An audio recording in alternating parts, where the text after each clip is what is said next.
শিক্ষক এজনৰ কাৰণে বংশগতি আৰু পৰিৱেশৰ মহত্ব সম্বন্ধে জনাটো কিয় প্ৰয়োজনীয় 500 শব্দৰ ভিতৰত কাৰণ দৰ্শাই লিখক ইয়াৰ উত্তৰটো এনেধৰণৰ শিক্ষক এজনৰ কাৰণে বংশগতি আৰু পৰিৱেশৰ মহত্ব সম্বন্ধে জনাটো অতি প্ৰয়োজনীয় কাৰণ এজন শিক্ষকে তেতিয়াহে সুচাৰুৰূপে শিক্ষা দিব পাৰে যেতিয়া সেই শিশুটোৰ বংশগতি আৰু পৰিৱেশৰ সম্বন্ধে জানে বংশগতি আৰু পৰিৱেশৰ জ্ঞানে এজন শিক্ষকক তেওঁৰ শিক্ষাদান কাৰ্যত পৰিপূৰ্ণতা প্ৰদান কৰে দুয়োটা উপাদানৰ জ্ঞান থাকিলেহে এজন শিক্ষকে ব্যক্তিগত বৈশিষ্ট্যসমূহ বিচাৰি উলিয়ায় যেনে গণিত বা ইংৰাজীৰ লগতে শিকন পদ্ধতি আৰু কৌশল প্ৰয়োগ কৰিব পাৰে যেনে প্ৰকল্প পদ্ধতি আৰু তথ্য সংগ্ৰহ কৰা শিকনৰ কৌশল আদি বংশগতি হৈছে ডিম্বাণুত মজুত থকা চৰিত্ৰৰ মুঠ সংখ্যা শিশুৱে পিতৃ মাতৃৰ পৰা লাভ কৰা সকলো গুণকে বংশগতি বুলি কোৱা হয় ব্যক্তি হ'ল বংশগতি আৰু পৰিৱেশৰ উৎপাদক বংশগতি উপাদান আৰু পৰিৱেশৰ উপাদানৰ প্ৰভাৱ শিশুৰ প্ৰতিপালনৰ ওপৰত নিৰ্ভৰ কৰে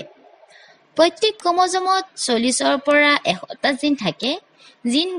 জিনবোৰ চৰিত্ৰ বিকাশৰ বাবে উপযোগী হয় পেটাৰছনৰ মতে বংশগতিয়ে পিতৃ মাতৃৰ পৰা লাভ কৰা গুণসমূহক বুজায়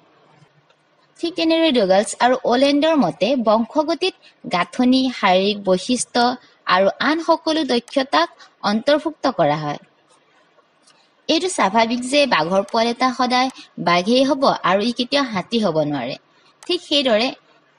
পিতৃ মাতৃৰ পৰা লাভ কৰা কিছুমান গুণ পিতৃ মাতৃৰ পৰা লাভ কৰা গুণসমূহ আমাৰ সন্তানলৈ আহে যেনে এজন বাওনা পিতৃ মাতৃৰ শিশু সদায় বাওনা হয় আনহাতে পৰিৱেশ হৈছে ব্যক্তিৰ চাৰিওফালে থকা সকলো জীৱিত আৰু অজীৱিত বস্তু আনাষ্টেক্সিৰ মতে ব্যক্তিৰ ওপৰত প্ৰভাৱ পেলোৱা সকলোকে পৰিৱেশ বুলি কোৱা হয় ডগলছ আৰু অলেণ্ডৰ মতেও হৈছে পৰিৱেশ হৈছে বাহ্যিক শক্তি প্ৰভাৱ আৰু অৱস্থা যিয়ে জীৱন প্ৰকৃতি ব্যৱহাৰ বৃদ্ধি আৰু বিকাশ আৰু পৰিপক্কতাৰ ওপৰত প্ৰভাৱ পেলায় পৰিৱেশ বিভিন্ন প্ৰকাৰৰ যেনে শাৰীৰিক সামাজিক নৈতিক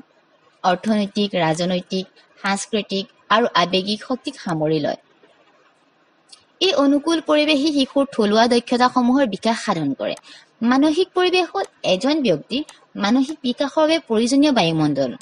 যদি পুথিভঁৰাল গৱেষণাগাৰ পাঠ্যক্ৰম আৰু পাঠ্যক্ৰমৰ লগত জড়িত কাৰ্যকলাপসমূহ ভালদৰে সংঘটিত কৰা হয় তেনেহলে শিশুৰ বাঞ্ছিত বৌদ্ধিক বিকাশ হয়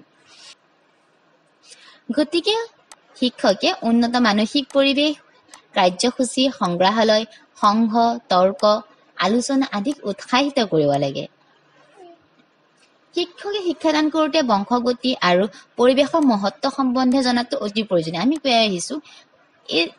এইটো জনাটো অতিকৈ প্ৰয়োজনীয় বংশগতি আৰু পৰিৱেশৰ এই দুইটা উপাদানৰ জ্ঞান থাকিলে শিক্ষকে ব্যক্তিগত বৈশিষ্ট্যসমূহ বিচাৰি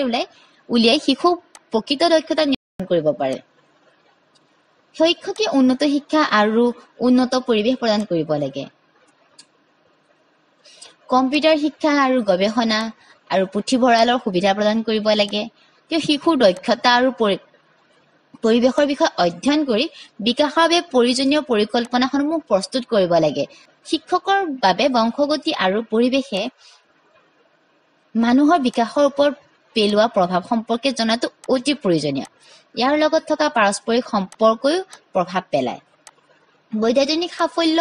বিদ্যালয়ৰ জলবায়ুৰ ওপৰতো নিৰ্ভৰ কৰে বিদ্যালয়ৰ কাৰ্যসূচীত কুইজ আৰু সাহিত্য প্ৰতিযোগিতা আদি অনুষ্ঠান অন্তৰ্ভুক্ত কৰিব লাগে তেওঁলোকে উন্নত শৈক্ষিক জীৱিকা ব্যক্তিগত পৰামৰ্শ আৰু ব্যক্তিগত বিকাশৰ অনুষ্ঠান আদি আয়োজন কৰিব পাৰে বংশগতি আৰু পৰিৱেশৰ জ্ঞান থকাটো শিক্ষকৰ কাৰণে অপৰিহাৰ্য আমি বাৰে বাৰে কৈ আহিছো কাৰণ ইয়াৰ দ্বাৰা তেওঁলোকে বিশেষ সাধাৰণ উত্তম আদি বিভিন্ন প্ৰকাৰৰ শিক্ষাৰুক চিনাক্ত কৰিব পাৰিব আৰু তেওঁলোকক সেইমতে শিক্ষাদান কৰিব পাৰিব সেয়ে কোৱা হয় যে এজন শিক্ষকে শিক্ষাদান কাৰ্যত বংশগতি আৰু পৰিৱেশৰ সম্পৰ্কে জ্ঞান থকাটো পৰিৱেশৰ মহত্ব সম্বন্ধে জনাটো অতি প্ৰয়োজনীয় এজন শিক্ষকৰ কাৰণে এইটো অতিকৈ প্ৰয়োজনীয়